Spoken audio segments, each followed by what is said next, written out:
For practice it, self-check 5.17 contains, we are given the following code, and it attempts to examine a string and return whether it contains this given character.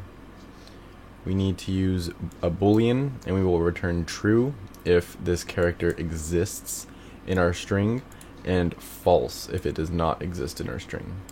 If we submit this, we can see that we have some errors, so this code is not implemented properly, and now we're going to have to work on debugging it. So the first thing we can do is look at our first two lines. These look correct, and we can use some temporary values to test this. We can call our string, we'll just call it string, and our character that we're going to pass in is going to be t. So the first time we, or let's look at this for loop first. So our for loop is going to have I is equal to 0, and it's going to run for the entire length of the string, or one less than the length of the string, or the entire index set. And then we're just going to increment it every single time, so we examine every single index. So that looks good.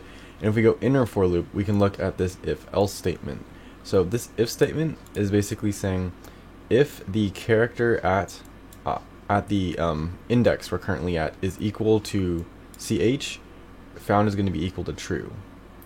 This is good, and we can see that if we use t, if we're at the first index, we do str.char at 1, we're going to get t, and that is equal to our character, which is t here.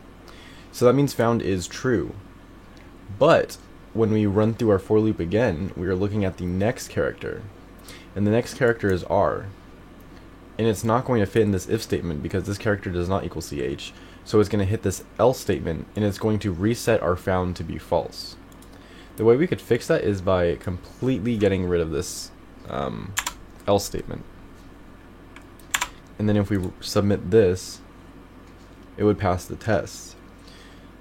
If the method was this simple, an easier way to do it would actually to take out this second line. Instead of set found equal to true, just return true and then return false, because if this loop breaks, that means that the character is never set equal to the character at the string's index. Otherwise it would have a return true. So this works as well if we get rid of this equal sign, because returns don't have equal signs, and we have passed the test. So this is the code that works for this problem.